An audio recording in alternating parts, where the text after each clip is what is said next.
నిన్న క్లాసులో మనం కొన్ని డెఫినేషన్లు చెప్పుకున్నాం. తర్వాత ఈ చాప్టర్లో 5 మార్కుల కింద ఎక్కువ సార్లు సమ ఉష్ణోగ్రత ప్రక్రియకి, స్థిరోష్ణక ప్రక్రియకి ఈ రెండింటికి మధ్య ఉండేటువంటి తేడాలు అడుగుతుంటాడు. ఇంగ్లీష్లో differences between isothermal and adiabatic process. ఇది దీనికి మనం ఒక చిన్న టేబుల్ ఇస్తున్నాము. ఇదిగో లెఫ్ట్ సైడు ఐసోథర్మల్ ప్రాసెస్, ఇదేమో అడియాబాటిక్ ప్రాసెస్. ఐసోథర్మల్లో ఏది కాన్స్టెంట్గా ఉంటుందని చెప్పాము? ఒక టెంపరేచర్. అంటే ఏ ప్రక్రియలో అయితే ఉష్ణోగ్రత స్థిరంగా ఉంటుందో ఆ ప్రక్రియని సమ ఉష్ణోగ్రత ప్రక్రియ అంటారు. So isothermal process means the process in which the temperature remains constant. అలానే స్థిరోష్ణక ప్రక్రియకు వచ్చేటప్పటికి ఇక్కడ జరిగేటువంటి మార్పులన్నీ కూడా ఎప్పుడు జరుగుతాయంటే ఉష్ణ శక్తి లేదా ఉష్ణ రాశి అనేటువంటిది స్థిరంగా ఉన్నప్పుడు జరుగుతుంటాయి. కాబట్టి if the changes occur when the heat quantity or simply the heat is constant or by keeping the heat constant is called adiabatic process. This is the first difference between the two. అంటే దానికి నిర్వచనం చెప్తున్నాము, దీనికి నిర్వచనం చెప్తున్నాము. తర్వాత రెండో difference చూడండి. మొట్టమొదటి డిఫరెన్సే రెండో డిఫరెన్స్గా కూడా తీసుకుంటాం, కాబట్టి కొద్దిగా మారుస్తాం. సమ ఉష్ణోగ్రత ప్రక్రియలో టీ స్థిరాంకం కదా, అవునా కదా? క్యాపిటల్ టీ అంటే అబ్సల్యూట్ టెంపరేచర్. స్మాల్ టీకి 273 యాడ్ చేస్తే క్యాపిటల్ టీ వస్తుంది, అవునా కదా? అవును సార్. ఇప్పుడు క్యాపిటల్ టీ కనుక స్థిరాంకం కనుక అయినట్లయితే అప్పుడు దాని యొక్క డిఫరెన్షియల్ డిటి ఏమవుతుంది చెప్పండి? స్థిరాంకాన్ని డిఫరెన్షియేట్ చేస్తే ఏమొస్తుంది? 0 వస్తుంది. కే అనేటువంటిది ఒక స్థిరాంకం అనుకోండి, దాన్ని డిఫరెన్షియల్ ఆఫ్ కేగా చేసినట్టయితే ఆ డిఫరెన్షియల్ ఏమైపోతుంది? 0 అయిపోతుంది. కాబట్టి సమ ఉష్ణోగ్రత ప్రక్రియలో టీ ఈజ్ ఈక్వల్ టు స్థిరాంకము లేదా డిటి ఈజ్ ఈక్వల్ టు 0. అదే స్థిరోష్ణక ప్రక్రియ తీసుకున్నట్లయితే దాంట్లో ఏది స్థిరాంకం అని చెప్పాము? ఏమిటి స్థిరాంకం? ఉష్ణరాశి. ఉష్ణరాశి అంటే క్యూ స్థిరాంకం. క్యూ కనుక స్థిరాంకం కనుక అయినట్లయితే డిక్యూ ఈజ్ ఈక్వల్ టు ఏమైపోతుంది? 0 అయిపోతుంది. అంటే ఉష్ణరాశిలోని మార్పు 0. అట్లనే దీని విషయంలో ఐసోథర్మల్లోకి వచ్చేటప్పటికి ఉష్ణోగ్రతలోని మార్పు 0. తర్వాత మూడవ డిఫరెన్స్ ఏమిటంటే, ఇప్పుడు మనం వాయు వ్యవస్థ తీసుకున్నాం. వాయు వ్యవస్థ కనుక తీసుకున్నట్లయితే వాయు వ్యవస్థకి సరౌండింగ్స్కి అంటే పరిసరాలకి మధ్య, అంటే ఇది ఒకవేళ ఉష్ణం పెరిగే పరిస్థితి వస్తే ఇది ఉష్ణం బయటకు ఇచ్చేస్తుంది, ఇస్తేనే దీని ఉష్ణోగ్రత స్థిరంగా ఉంటుందన్నమాట. అందువల్ల వ్యవస్థకు అంటే వాయు వ్యవస్థకు పరిసరాలకు ఈ రెండింటికి మధ్య ఉష్ణం ఇచ్చిపుచ్చుకోవడం ఉంటుంది. ఇచ్చిపుచ్చుకోవడాన్ని ఏమంటామంటే వినిమయము అని అంటారు. కాబట్టి ఐసోథర్మల్ ప్రాసెస్లో there is change of or exchange of heat between the gases system and the surroundings. Surroundings అంటే ఏంటి? పరిసరాలు. పరిసరాలకి వాయు వ్యవస్థకి వాటి మధ్య ఉష్ణ వినిమయం ఉంటుంది. తర్వాత అడియాబాటిక్ ప్రాసెస్లోకి వచ్చేసేటప్పటికి అడియాబాటిక్ ప్రాసెస్లో ఏం జరుగుతుందంటే ఇక్కడ ఉష్ణ రాశి మొత్తం స్థిరం. బయట నుంచి తీసుకోకూడదు, బయటికి ఇవ్వకూడదు. బయటికి ఇస్తే తగ్గిపోతుంది, బయట నుంచి తీసుకుంటే పెరుగుతుంది. అర్థమవుతుందా? అందుకని వ్యవస్థకి పరిసరాలకి మధ్య ఉష్ణ వినిమయం అనేటువంటిది జరగదు. దేంట్లో అడియాబాటిక్ ప్రాసెస్లో, స్థిరోష్ణక ప్రక్రియలు. తర్వాత 4వ పాయింట్ ఏమిటంటే ఇక్కడ ఉష్ణ వినిమయం జరుగుతుంది అంటున్నాం. ఉష్ణ వినిమయం జరగాలంటే వాయు వ్యవస్థ తీసుకున్నటువంటి పాత్ర ద్వారానే జరగాలి.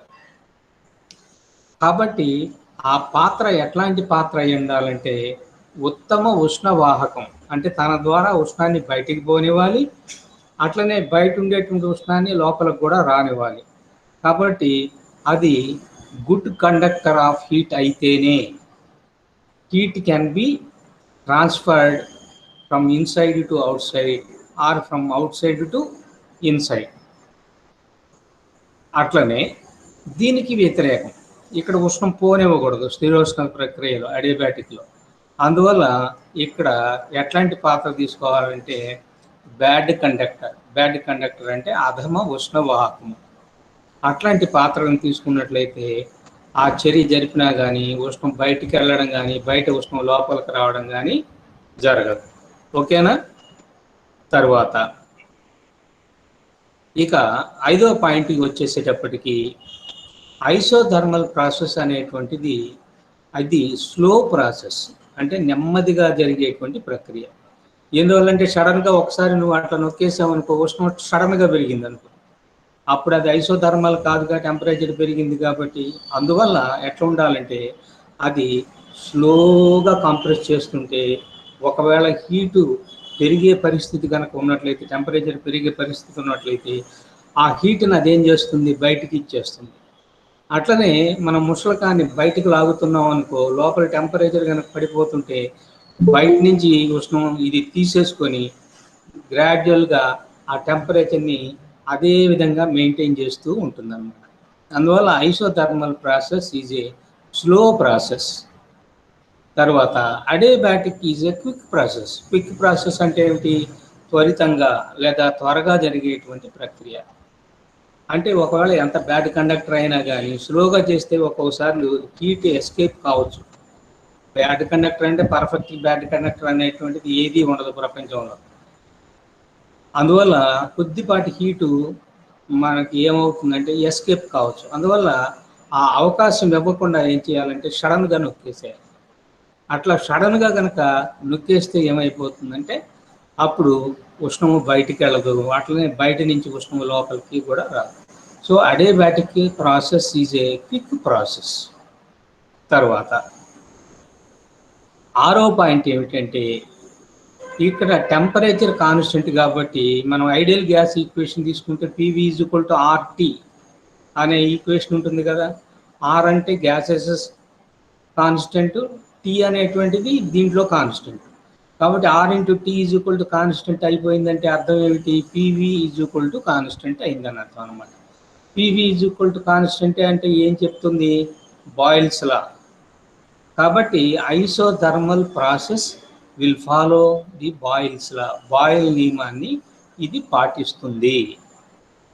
తర్వాత ఇక స్థిరోష్ణక ప్రక్రియ లేదా అడియాబాటిక్ ప్రాసెస్కి వచ్చేసేటప్పటికి అడియాబాటిక్ ప్రాసెస్లో PV పవర్ గామా కాన్స్టెంట్. ఇక్కడ గామా అంటే ఏమిటంటే CP/CV, అంటే క్యాపిటల్ CP/CV అయినా తీసుకోవచ్చు, స్మాల్ CP/స్మాల్ CV అయినా తీసుకోవచ్చు. కాబట్టి CPకి తీసుకుంటే 2 క్యాపిటల్స్ అంటే 2 మోలార్ స్పెసిఫిక్ అయినా తీసుకోవాలి, లేదా తీసుకుంటే 2 కూడా మామూలు స్పెసిఫిక్స్ అయినా తీసుకోవాలి. ఆ రెండింటికి ఉండేటువంటి నిష్పత్తిని, రేషియోని ఏమంటారంటే గామా అంటారు. కాబట్టి PV పవర్ గామా = కాన్స్టెంట్. ఈ సమీకరణాన్ని ఓబే చేస్తుంది ఇది అడియాబాటిక్ ప్రాసెస్. ఇంతవరకు అర్థమైందా?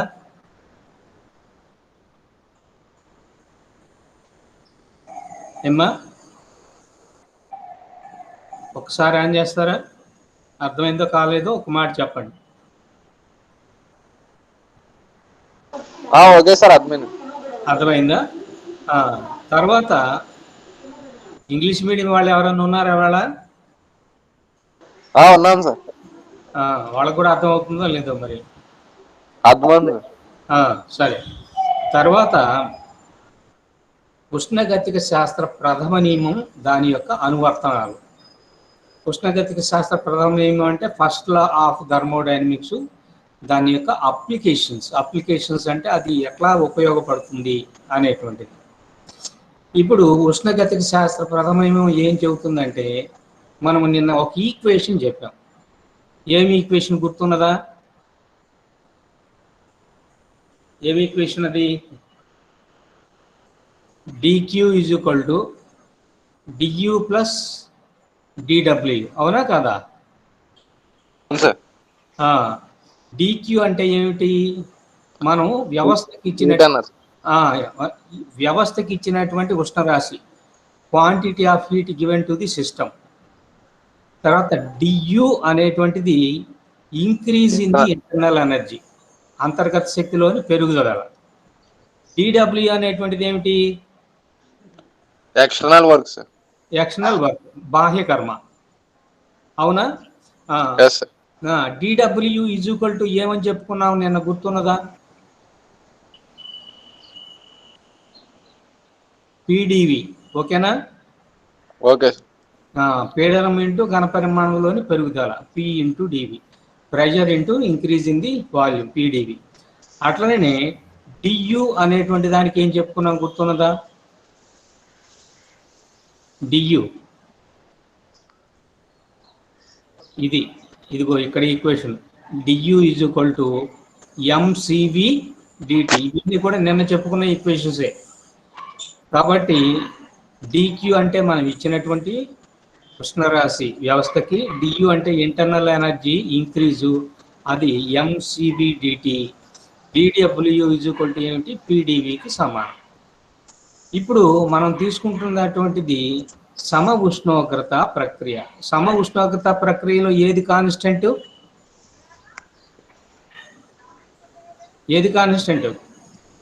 Temperature T constant. అప్పుడు dt ఏమవుతుంది? 0 అయిపోతుంది. కాబట్టి mcv dt ఏమవుతుంది? 0 అయిపోతుంది.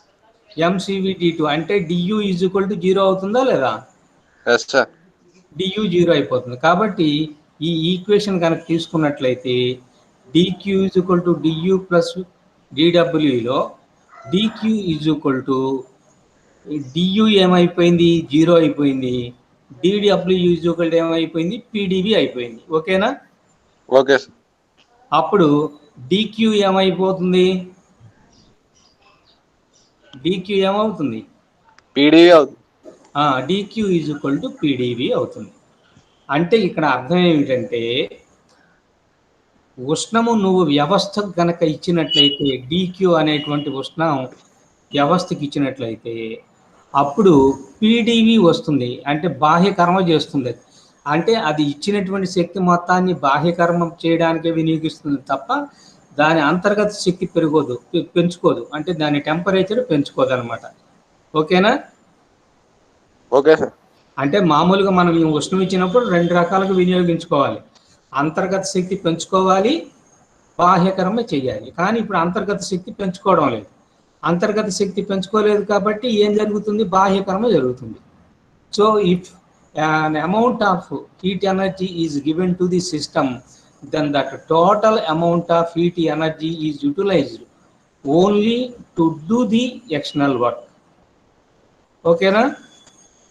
Okay sir. ఇప్పుడు దీనికి రివర్స్. ఒకవేళ వాయు వ్యవస్థే పనిచేసేసింది అనుకో, వాయు వ్యవస్థ కనుక పనిచేసినట్లయితే దాని ఉష్ణం ఏమైపోతుంది? తగ్గిపోతుంది. వ్యవస్థ ఇక్కడ చూడండి, వ్యవస్థకి ఇచ్చిన మొత్తం ఉష్ణం బాహ్యకర్మ చేయడానికే వినియోగిస్తుంది. అదేవిధంగా వ్యవస్థపై గనక పని జరిపితే, వ్యవస్థ మీద కనుక పని జరిపితే అప్పుడు దానికి సమానమైన ఉష్ణ శక్తి జనించి అది దేనికి ఇచ్చేస్తుంది? బయటికి ఇచ్చేస్తుంది. అది ఉంచుకోదు, అది గుర్తుపెట్టుకోండి. అది కనుక ఉంచుకున్నట్టయితే ఏమవుతుంది? టెంపరేచర్ పెరుగుతుంది కదా. కాబట్టి దాని మీద పని జరిగితేనేమో ఆ ఉష్ణాన్ని, ఆ శక్తిని అంతా కూడా ఉష్ణ శక్తిగా మార్చి బయటికి ఇచ్చేస్తుంది. ఒకవేళ దానికి ఉష్ణాన్ని ఇచ్చేసినట్లయితే అది బయటికి పని చేసేస్తుంది. ఇది ఇంకో dq is equal to pdv అనేటువంటి దాని యొక్క అర్థం. ఇది ఏ ప్రక్రియ ఐసోథర్మల్. ఓకేనా? Isothermal process. ఇది ఫస్ట్ లా ఆఫ్ థర్మోడైనమిక్స్ యొక్క అనువర్తనం. ఇంకొక అనువర్తనం దేనికి చేస్తామంటే స్థిరోష్ణక ప్రక్రియకి. ఇది కూడా ఫస్ట్ లా ఆఫ్ థర్మోడైనమిక్స్ యొక్క అప్లికేషనే. This application is taken for the adiabatic process. స్థిరోష్ణక ప్రక్రియకి ఉష్ణగతిక శాస్త్ర ప్రథమ నియమం అనువర్తింపజేస్తున్నాం అన్నమాట. ఇప్పుడు స్థిరోష్ణక ప్రక్రియ కనుక తీసుకున్నట్లయితే దీంట్లో ఏది స్థిరము చెప్పండి?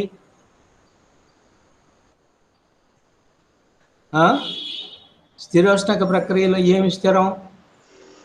Queue constant. అప్పుడు డిక్యూ ఏమవుతుంది? 0 అయిపోతుంది. డిక్యూ ఈజ్ ఈక్వల్ టు 0 అయిపోతుంది. ఇప్పుడు ఈక్వేషన్ కరెంట్ అనగా ఇక్కడ క్యూ ఈజ్ ఈక్వల్ టు స్థిరాంకము లేదా constant, DQ is equal to 0. ఇప్పుడు మళ్ళీ ఫస్ట్ లా ఆఫ్ థర్మోడైనమిక్స్కి ఈక్వేషన్ రాసేసేయండి. ఏమిటి first law? DQ is equal to DU plus ఏమిటి డిడబ్ల్యూ. కానీ దీంట్లో ఇప్పుడు డిక్యూ ఏమైపోయింది? డిక్యూ ఏమైంది? 0 అయిపోయింది సార్. 0 అయిపోయింది. అప్పుడు DU plus DW is equal to 0 అవుతుంది. అప్పుడు డియు ఒకవైపు కనుక తీసుకొచ్చినట్లయితే అప్పుడు DU is equal to minus DW అన్న అవుతుంది, లేదా minus DU is equal to DW అన్న అవుతుంది. ఓకేనా? Okay sir. ఇప్పుడు DU is equal to DW minus DW అనేటువంటిది కనుక తీసుకున్నట్లయితే మైనస్ డిడబ్ల్యూ అంటే వ్యవస్థ మీద పని జరిగింది, అంతే కదా? మైనస్ డిడబ్ల్యూ అంటే వ్యవస్థ పనిచేసింది, మైనస్ డిడబ్ల్యూ అంటే వ్యవస్థ మీద పని జరిగింది. Work is done on the system. అప్పుడు ఇంటర్నల్ ఎనర్జీ చూడండి ఏమవుతుంది? ప్లస్ అవుతుంది, అంటే అది పెరుగుతుంది. అంటే వాయు వ్యవస్థ మీద కనుక పని జరిగినట్లయితే అంతర్గత శక్తి పెరుగుతుంది. అదే రివర్స్లో చూడండి, స్థిరోష్ణక వ్యాకోచము అంటే వ్యవస్థ కనుక పనిచేస్తే అప్పుడు దాని అంతర్గత శక్తి ఏమవుతుంది? తగ్గుతుంది.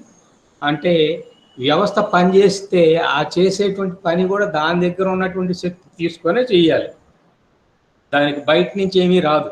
కాబట్టి ఉన్న శక్తితోటే పనిచేసింది కాబట్టి దాని ఉన్న శక్తి ఏమైపోతుంది? తగ్గిపోతుంది, అంటే మైనస్ డియు అవుతుంది. ఇప్పుడు అట్లా కాకుండా ఇది పెరిగింది అనుకోండి, అప్పుడు బాహ్యకర్మ దాని మీద జరగాల్సి ఉంటుంది అన్నమాట. ఓకేనా?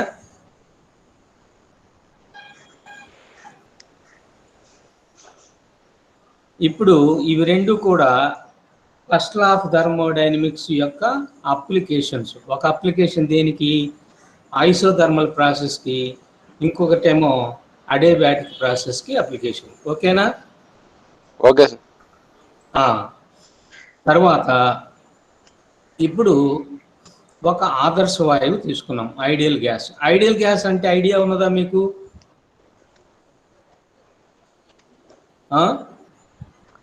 లేదు సార్. ఐడియల్ గ్యాస్ అంటే మీకు ఐడియా ఉన్నదా? లేదు సార్. ఐడియల్ గ్యాస్ అంటే ఏమిటంటే ఏదైనా ఒక గ్యాస్ తీసుకుంటే ఆ గ్యాసు మాలిక్యూల్స్ అన్నీ కూడా పాయింట్ సైజులో ఉండాలి. ఏ సైజు? పాయింట్ సైజ్, బిందు పరిమాణంలో ఉండాలి. తర్వాత రెండవది ఏమిటంటే ఆ మాలిక్యూల్స్ మధ్య ఫోర్సెస్ ఆఫ్ అట్రాక్షన్ కానీ ఫోర్సెస్ ఆఫ్ రిపల్షన్ కానీ ఉండకూడదు. అణువుల మధ్య ఆకర్షణ కానీ వికర్షణ కానీ ఉండకూడదు. తర్వాత మూడవది ఏ ఉష్ణోగ్రత దగ్గర తీసుకున్నా కానీ అది బాయిల్ నియమాన్ని పాటించాలి. ఓకేనా? ఓకే. ఆ మూడు పాటిస్తే అది ఐడియల్ గ్యాస్. ఏమిటి ఐడియల్ గ్యాస్కి మూడు కండిషన్లు ఏమిటి? ఫస్ట్ పాయింట్ సైజ్ ఉండాలి, మాలిక్యూల్స్ అన్ని పాయింట్ సైజులో ఉండాలి. రెండు ఏమిటి? Attraction or repulsion. రిపల్షన్ ఉండకూడదు. There should not be any attraction or repulsion between the molecules. మూడవది ఏమిటి? Boy. It should follow Boyle's law and Charles law, gases లాస్ని ఫాలో కావాలి ఎట్ ఆల్ టెంపరేచర్స్. ఓకేనా? Okay sir. అట్లాంటిది ఒక ఆదర్శ వాయువుని తీసుకొని ఆదర్శ వాయువు స్థిరోష్ణక ప్రక్రియలో, ఇప్పుడు వాయు వ్యవస్థలో 3 భౌతిక రాశులు ఉన్నాయి. ఏమిటి? పీడనము ఒకటి, ఘనపరిమాణం ఒకటి, ఉష్ణోగ్రత ఒకటి. పీడనము అంటే ఏమిటి? ప్రెషరు. ఘనపరిమాణం అంటే వాల్యూమ్. ఉష్ణోగ్రత అంటే టెంపరేచర్. అంతేనా? ఓకేనా? Okay sir. ఈ మూడింటి మధ్య ఉండేటువంటి సంబంధాలు మనం కనిపెట్టాలి. అంటే రిలేషన్ బిట్వీన్ ప్రెషర్, తర్వాత వాల్యూమ్ అండ్ టెంపరేచర్, ఈ మూడింటి మధ్య రిలేషన్స్ ఎలా ఉంటాయి అనేటువంటిది. ఇప్పుడు మనం 1 మోల్ ఆఫ్ గ్యాస్ తీసుకోండి. ఓకేనా? ఎంత? 1 మోల్. 1 మోల్. మామూలుగా ఆదర్శ వాయు సమీకరణం చెప్పగలరా? PV is equal to ideal gas equation.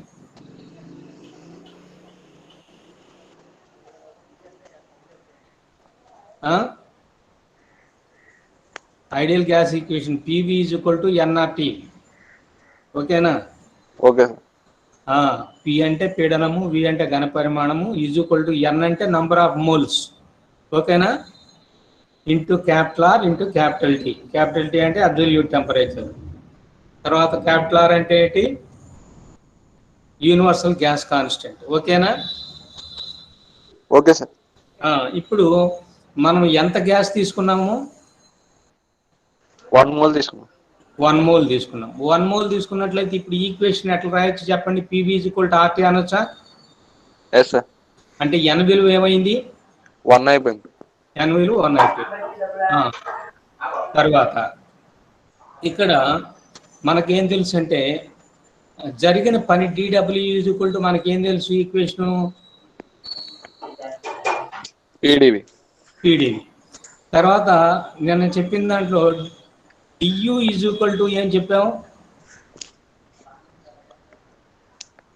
ఇందాక కూడా చెప్పాం కదా, MCV/dt. అవునా కాదా? Yes sir. MCV/dt తీసుకుంటే M పక్కన వచ్చినట్లయితే అది CV స్మాల్ లెటర్. అవునా కదా? అంతే సార్. అంటే స్పెసిఫిక్ హీట్ అని. అదే మోలార్ స్పెసిఫిక్ హీట్ తీసుకుంటే ఏం చేయాలి?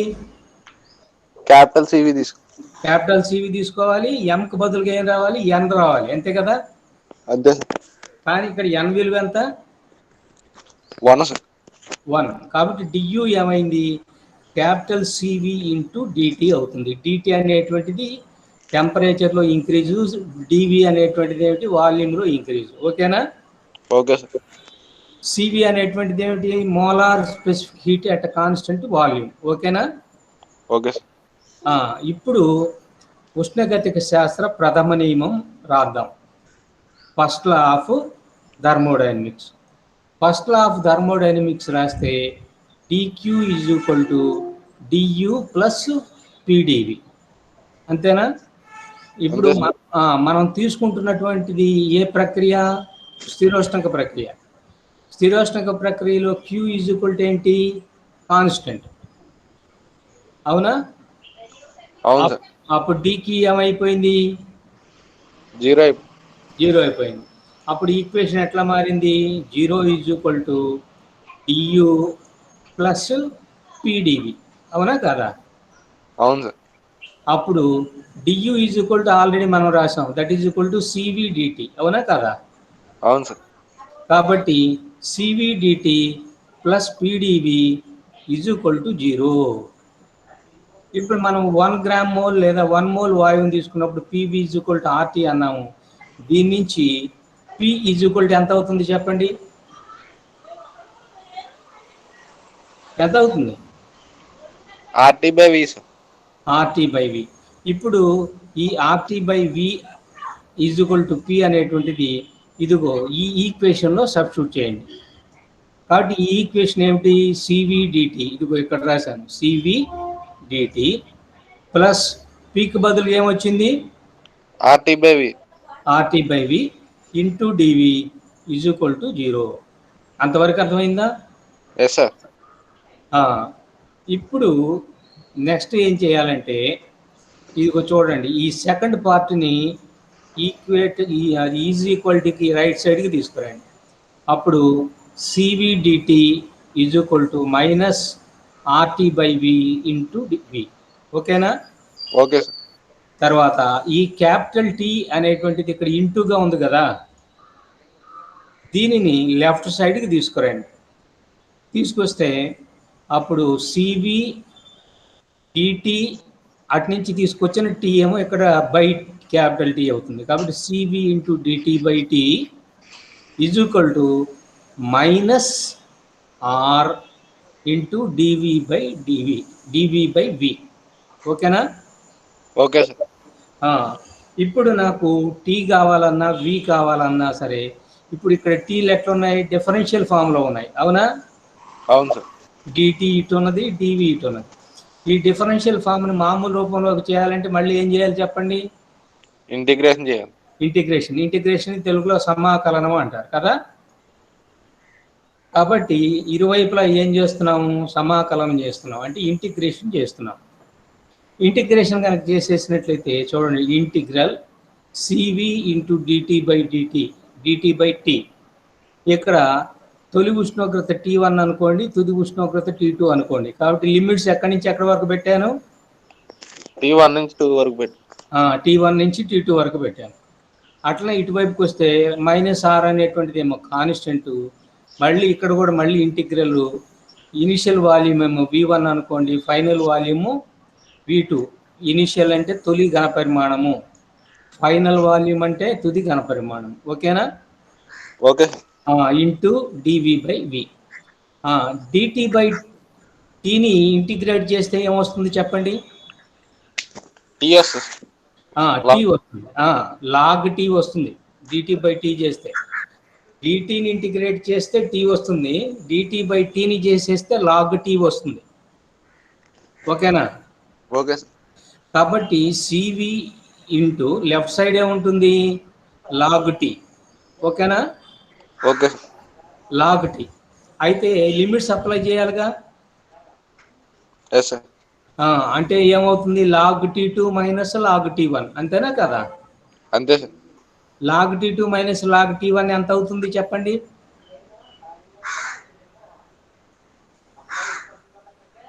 చెప్పలేరా? చెప్పలేం. log T1 by log T2, అదే log T1 by T2 log T2 by T1. ఇది ఇక్కడ ఏ మైనస్ బి లాగా ఉంది కదా. Log T2 minus log T1 ఉన్నది కాబట్టి మైనస్ ఉన్నది ఎప్పుడు డెనామినేటర్కి వెళ్తుంది, గుర్తుపెట్టుకోండి. అవునా? కాబట్టి log A minus log B formula sir అది. Log A minus log B is equal to log A by B. Okay sir. కాబట్టి log T2 minus log T1 is equal to log T2 by T1. ఓకేనా? Okay sir. తర్వాత ఇదిగో దీనికి base ఈ, అది గుర్తుపెట్టుకోండి. Base ఎంత? ఈ. కాబట్టి చూడండి, సివికి సివి రాశాను, తర్వాత డిటి బై టీ చేస్తే లాగ్ వచ్చింది, log T2 by T1 to the base e. మళ్ళీ రైట్ సైడ్కి రండి. ఇక్కడ ఏమున్నది? మైనస్ ఆర్ ఉన్నది కదా. ఓకేనా? Okay sir. ఆర్కి ఈక్వల్ ఏమవుతుందంటే CP minus CV is equal to R. అది గుర్తుపెట్టుకోండి. ఏంటి? మీరు ఇంటర్మీడియట్లో చదువుకుంటారు, capital letters, capital CP minus capital CV is equal to capital R. కాబట్టి ఆర్కి బదులుగా ఏం రాశాను? CP minus CV. CP minus CV. అట్లా ఇంతకుముందు లాగా ఇంటిగ్రల్ డిటి బై టీని చేస్తే ఎట్లా వచ్చిందో, ఇంటిగ్రల్ డివి బై విని కనుక చేస్తే మళ్ళీ అట్లనే వస్తుందిగా. ఏమొస్తుంది ఇక్కడ? లాగ్ వి వస్తుంది. Log V. మళ్ళీ లిమిట్స్ అప్లై చేస్తే log V2 minus log V1. ఆ రెండింటిని క్లబ్ చేస్తే log V2 by V1 to the base e. ఇది ఓకేనా? Okay sir. అంతవరకు అర్థమైన తర్వాత ఇప్పుడు ఒక చిన్న మార్పు చేస్తున్నాను. ఇప్పుడు చూడండి, ఈ మైనస్ ఉంది కదా ఇక్కడ, సిపి మైనస్ సివికి ముందు. ఓకేనా? Okay sir. ఆ మైనస్ని లాగ్లో గనక నెట్టేసేస్తే అప్పుడు log V1 minus log V2 అవుతుంది అనమాట. అప్పుడు లాగ్ V2 బై V1 ఏమవుతుంది? V1/V2 అవుతుంది. అది గుర్తుపెట్టుకోండి. Log V2 by V1 is equal to minus of log V1 by V2. ఓకేనా? Okay sir. అంటే ముందు మనం లాగ్ ఏ మైనస్ లాగ్ బిని రాసే పని అయితే minus of log B minus log A అని రాయొచ్చు అనమాట. ఓకేనా? Okay sir. సరే, ఇప్పుడు ఇదేమైంది? లాగ్ V1/V2 అవునా, టు ది బేస్ ఈ. ఇప్పుడు లెఫ్ట్ సైడ్ ఉండేటువంటి సివిని రైట్ సైడ్కి తీసుకురండి. కాబట్టి లెఫ్ట్ ఏం మిగిలింది? Log to the log T2/T1 to the base e. ఇక్కడ సిపి మైనస్ సివి/సివి. ఓకేనా? Okay sir. ఇప్పుడు విడగొడితే చూడండి, సిపి/సివి మైనస్ సివి/సివి అవుతుందా కదా? Yes sir. సిపి/సివి ఎంతకు సమానం?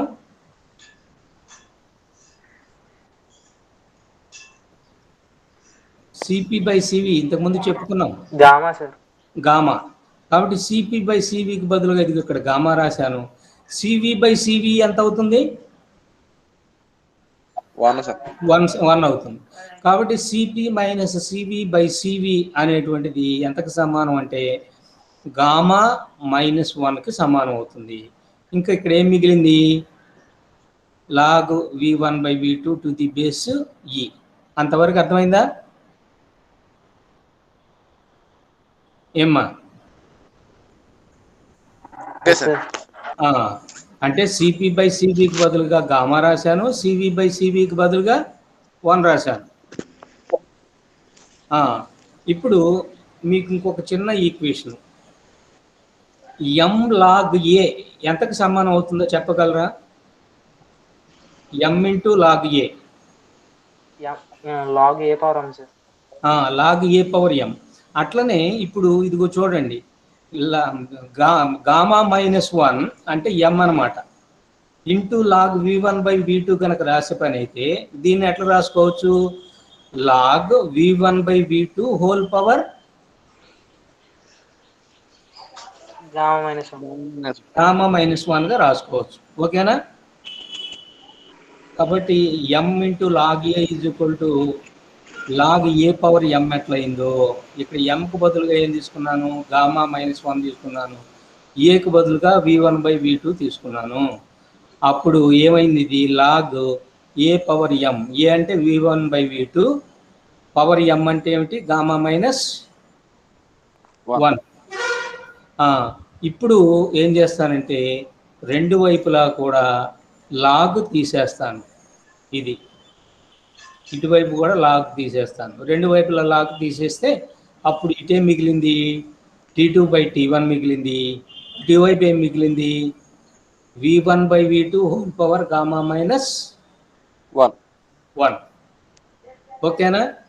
Okay sir. ఇప్పుడు నేనేం చేస్తానంటే 1లన్నీ ఒకవైపుకి తీస్తాను, 2లు ఒకవైపుకి తీసుకెళ్తాను.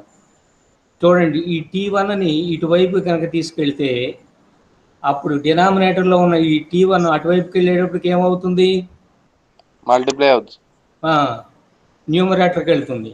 కాబట్టి T1 into V1 power gamma -1. ఓకేనా? Okay sir. అట్లనే T2 ఇటు V2 ఇంటూ గామా పవర్, అది V2 పవర్ గామా -1 అవుతుంది. ఇదిగో చూడండి, అదే రాశాను ఇక్కడ. T1 into V1 power gamma -1 is equal to T2 into V2 power gamma -1. ఓకేనా? Okay sir. ఇప్పుడు చూడండి, దీన్ని నేను ఇంకో రకంగా కూడా రాస్తాను. ఎట్లా రాస్తానంటే P1 V1 is equal to P2 V2 అనేది మీకు ఐడియా ఉందా? బాయిల్స్ లా చెప్పేటప్పుడు చెప్తారు. Yes, sir. ఏమా P1 V1 is equal to P2 V2 కనుక అయినట్లయితే PV ఈజ్ ఈక్వల్ టు స్థిరాంకము, అంతేనా కాదా? అంతే సార్. అంటే that is equal to P3 V3, that is equal to P4 V4. ఓకేనా? Okay sir. అట్లనే T1 V1 power gamma -1 is equal to T2 V2 power gamma -1 is equal to T3 V3 power gamma -1 is equal to T4 V4 power gamma -1 అట్లా రాసుకుంటూ వెళ్ళిపోవచ్చు. ఓకేనా? Okay sir. అవన్నీ సమానము అంటే అర్థం ఏమిటో తెలుసా? TV power gamma -1 is equal to స్థిరాంకము. ఓకేనా? ఎక్కుతుందా? Yes sir. కాబట్టి ఇప్పుడు టీకి వికి ఉండేటువంటి రిలేషన్ ఏమిటంటే TV power gamma -1 is equal to ఎంతకు సమానము? కాన్స్టెంట్, స్థిరాంకము అవుతుంది. కాబట్టి ఇప్పుడు పివి టీలోకి వచ్చేటప్పటికి నేను పి విషయం మాట్లాడలేదు, పి పక్కన పెట్టేశాను. దేనికి రిలేషన్ రాబట్టాను? టీకి వికి ఉండేటువంటి రిలేషన్ ఏమిటి? TV power gamma -1 is equal to స్థిరాంకము. కాబట్టి ఇప్పుడు నేను పైన చేసినటువంటి సమీకరణం దేనికి అంటే ఉష్ణోగ్రతకి ఘనపరిమాణాలకి మధ్య సంబంధం, అంతే కదా? Relation between temperature and volume. ఓకేనా? Okay sir. తర్వాత ఇప్పుడు మీరు ఒక చిన్న విషయం గుర్తుపెట్టుకోవాలి. ఈ ఈక్వేషన్ 1 గుర్తుపెట్టుకోవాలి, మీరు ఎక్కువ కాలం గుర్తుపెట్టుకోవాల్సి వస్తుంది. T2/T1 is equal to V1/V2 whole power gamma -1. చెప్పండి ఒకసారి. T2/T1 equal to V1/V2 whole power gamma -1. ఇది మనం ఇక్కడ మళ్ళీ వాడుకోవాల్సి వస్తుంది. ఇప్పుడు పీడనానికి ఘనపరిమాణానికి మధ్య ఉండేటువంటి relation between pressure and volume.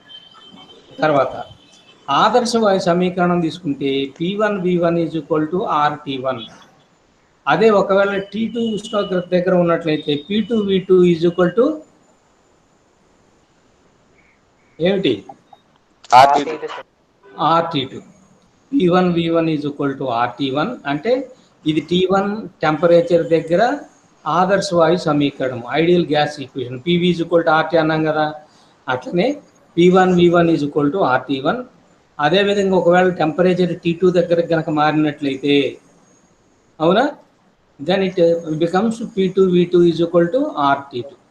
ఇప్పుడు ఇవి ఒకదాని చేత అంటే ఇదిగో ఈ రెండో ముక్కని ఇదిగో ఈ మొదటి ముక్క చేత భాగిస్తే P2 V2 is equal to RT2, P1 V1 is equal to RT1. ఇవి రెండు ఒకదాని చేత భాగించేసినట్లయితే P2 V2/P1 V1 is equal to RT2/RT1. ఓకేనా? ఓకే. అప్పుడు రెండు కూడా ఏమైపోతాయి? క్యాన్సిల్ అయిపోతాయి. అప్పుడు P2 V2/P1 V1 is equal to T2/T1. ఇప్పుడు ఈక్వేషన్ 1 తీసుకొచ్చేసి ఈక్వేషన్ 1 ఏమన్నా చెప్పండి? T2/T1 equal to V1/V2 whole power gamma -1. అది తీసుకొచ్చి ఈక్వేషన్ 2లో పెడతాను. ఓకేనా? Okay sir. దాన్ని తీసుకొచ్చి ఇక్కడ కనుక పెట్టినట్టయితే ఇదిగో చూడండి, P2 V2/P1 V1 is equal to V1/V2. ఓకేనా? V1/V2 whole power gamma -1. ఓకేనా? Okay sir. ఇప్పుడు ఇవి రెండు అడ్డగుణకారం చేస్తే ఏమవుతుంది చూడండి, క్రాస్ మల్టిప్లై చేస్తే చూడండి, P2 into V2 power gamma -1. అవునా కదా? అవును సార్. మీరు కావాలంటే ఒక చిన్న పేపర్ మీద కూడా వేసుకోండి. P2 into V2 power gamma -1. ఇక్కడేమో V2కి పవర్ ఎంత ఉన్నట్లు లెక్క? 1 సార్. ఇక్కడ V2కి పవర్ ఎంత ఉన్నది? -1 ఉన్నది. గామా ఉన్నది కానీ 1 విషయంలో -1. ఆ +1కి -1 పోతే ఇక్కడ ఏం మిగులుతుంది అంటే V2 పవర్ గామా మిగులుతుంది. అంటే P2 V2 పవర్ గామా. ఓకేనా? Yes sir. అట్లనే ఈ P1 V1 into V1 power gamma -1 ఈ రెండింటిని మల్టిప్లై చేస్తే ఇక్కడేమో V1 పవర్ గామా V1కి పవర్ 1 ఉన్నది, ఇక్కడేమో V1 పవర్కి -1 ఉన్నది. ఆ -1కి ఈ +1కి పోతే అప్పుడు మనకి మళ్ళీ ఏం మిగులుతుందంటే V1 పవర్ గామా. ఓకేనా? ఓకే. ఇప్పుడు దీన్ని ఎట్లా రాయొచ్చు చెప్పండి? సేమ్ సార్ దాన్ని. P2 V2 power gamma is equal to P1 V1 power gamma is equal to P3 V3 power gamma is equal to PV power gamma is equal to constant. ఓకేనా? Okay. కాబట్టి ఇది ఈ relation దేనికి దేనికి మధ్య వచ్చింది? ప్రెజర్కి volume. ప్రెషర్కి వాల్యూమ్కి. ఇప్పుడు ఇంక దేనికి దేనికి కావాలి?